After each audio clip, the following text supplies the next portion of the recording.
What's up mga tol? Welcome to the channel, Paano Ba Tutorial. For today's video, i-share ko sa inyo kung paano nga ba i-convert ang ating mga load balances into GCash. Tama po yung narinig niyo mga tol, pwede po siya ma-convert into money or into GCash yung mga load balances natin. So bago tayo patuloy sa ating tutorial ngayon, kung bago ka pa lang sa aking channel, pakiclick naman po ako ng like button dyan sa ibaba. At click mo na din ang subscribe button at notification bell para ma-update kita sa aking susunod na video.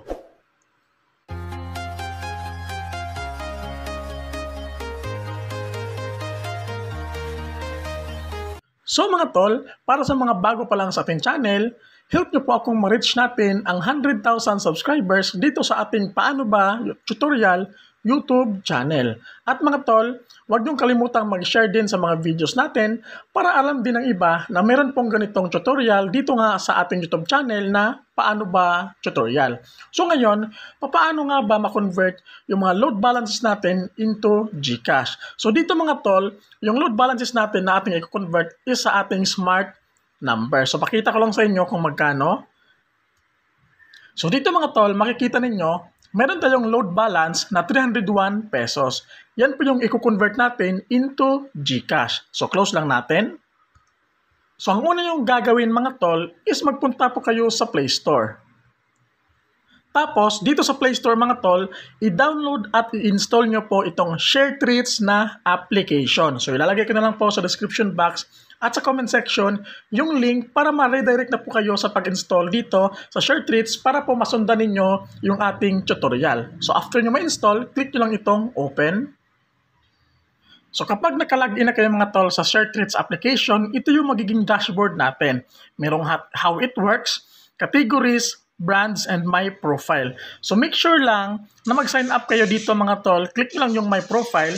Mag-sign up kayo gamit yung Facebook account ninyo mga tol para po makapag-proceed tayo sa pag-convert ng ating load balances into GCash. So dito mga tol, ang gawin nyo lang after nyo mag-sign up dito sa ShareTreats, click nyo lang itong brands.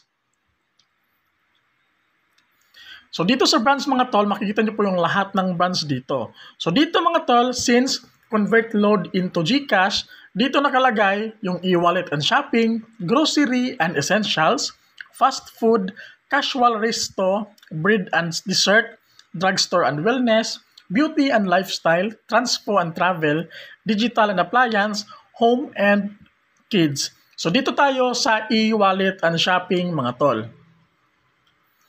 Tapos dito mga tol, kapag na-click natin yan, lalabas po lahat ng mga e-wallet and shopping na nakalagay dito sa ShareTreats application. So merong GrabGift, GCash, SM Store, Lazada, Maya, and mga tol, at marami pa po yung iba. So ngayon, since GCash yung ating transaction dito, click natin dito sa GCash.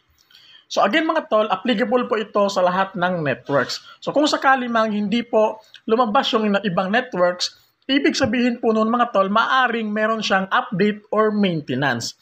So dito sa atin, i-convert natin na balance, load, is yung sa smart SIM card natin. So dito mga tol, makikita ninyo, 200, 3,000, 5,000, 500, at 1,000. So ngayon, dito, since 300 pesos yung ating i-convert, yung marireceive na lang natin dito mga tol is 200 pesos. Ayan. So medyo po mataas-taas din yung kaltas nila dito sa pag-convert ng load into GCash. Para sa akin mga tol, not bad na kung marami ka namang excess na load na gusto mong ma-convert into GCash. So comment down below mga tol sa mga magko-convert po gamit yung tutorial natin kung magkano yung na-convert ninyo dito nga sa load balances ninyo into GCash. So after mga pag-select na kayo mga tol kung magkano yung amount na i-convert ninyo, click nyo lang itong treat. Tapos dito mga tol, thank you for always being my best supporter. Click nyo lang itong treat. Tapos dito mga tol, thank you for always being my best supporter. Dito, treat for me or treat for a friend. Click nyo lang yung treat for me.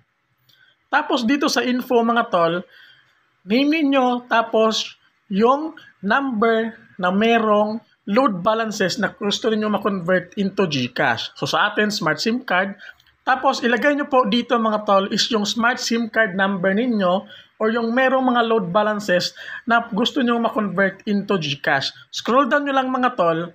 Tapos dito sa payment options, click nyo lang yung smart since smart SIM card yung sa akin. Smart, tapos treat. Tapos meron tayong marireceive na verification code mga tol. Wait lang natin. After nyo ma-receive mga tol, i-tap nyo lang dito. Tapos click nyo lang yung submit. And mga tol, the treat was already sent to the recipient. Dito mga tol, ayan, nakalagay po yung payment method natin, smart load, price 300 pesos. Naka-earn tayo ng 30 points mga tol na nakalagay po yan dito sa ating short treats. So ngayon, ang next step na gagawin natin mga tol is meron tayong marireceive na message po sa ating smart SIM card na kinonvert natin ng load into GCash. Open natin yon mga tol. So dito mga tol, naka-receive nga tayo ng message. Makikita ninyo, brand GCash, item, 200 top-up voucher, tapos valid until April 19, 2025. So meron tayong code dito mga tol. Make sure lang nakapihin nyo siya. Copy nyo lang yung code, huwag nyo kalimutan. Tapos i-click nyo lang po itong sharetreats.ph.gcash/gcash.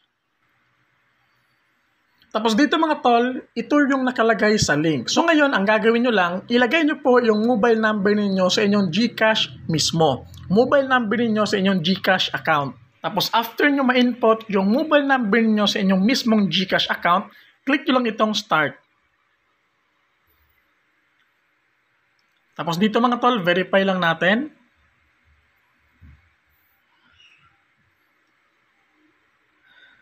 Tapos dito mga tol, ilagay nyo po yung 9-digit code na kinapin natin kanina. Tapos after nyo ma-input, click nyo lang yung by clicking on redeem, you agree to the terms and data privacy. Click nyo lang yan, tapos click redeem. So meron tayong marireceive na OTP mga tol. Tapos click nyo lang itong verify to redeem.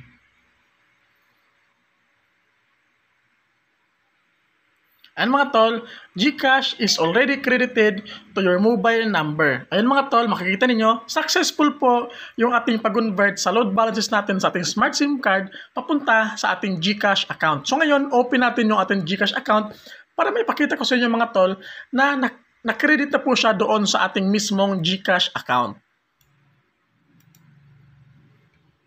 So dito mga tol, makikita ninyo, available balance ng ating GCash wallet is na-credit na siya dito, 200 pesos. Dito naman sa inbox natin, makikita nyo po yung transaction natin dito, naka-receive na tayo ng 200 pesos dito sa ating short treats na tinransact natin kanina. So ganoon lang mga tol, kung paano nga ba mag-convert ng mga load balances into GCash. So hope nakatulong tong video natin ngayon. Don't forget to like, comment, and subscribe. God bless po sa ating lahat.